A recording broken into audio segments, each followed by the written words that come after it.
we're here for a couple topics here. One, Jesus is God, and the Trinity is true. So all of us agree that Jesus is God and the Trinity is true.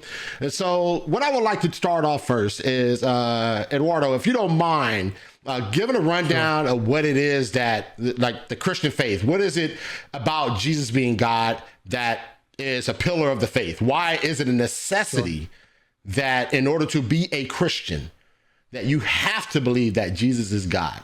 What you think? Sure. There's one faith that had been handed down to the saints. And this faith is not something that was invented by Peter, Paul, James, or John. This faith goes back to the very foundation of Torah itself. And so I will have the conversation with anyone. Abraham believed that God was complex in his unity. Isaac believed that God was complex in unity. Jacob believed it, right? The prophets believed this.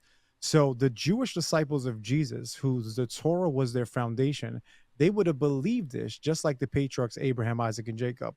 When you get someone later on who says, hey, I don't believe that, then they're not holding on to the same faith. This is the key, and this is the crux.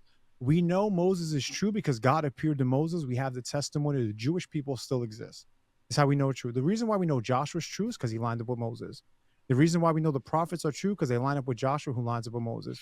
The reason why we know the Messiah is the Messiah, Jesus is the Messiah, is because he lines up going all the way back in that chain.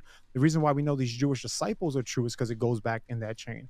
The reason why we know the Unitarians are false is because they do not follow back in that chain.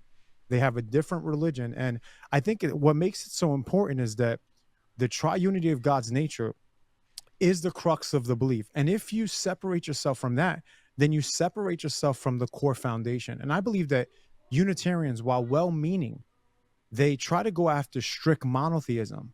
But in their efforts, they have another entity, this Jesus, who is receiving worship, receiving adoration, receiving praise, has all the prerogatives of Yod-Heh-Vav-Heh, and is the creator of the universe. In their zeal to become strict monotheists, they've actually become idolaters, and they're actually embracing another system that's foreign to the Torah itself. So if you believe in this Unitarian perspective of God, you are, I believe, outside of the faith when you indeed worship another God.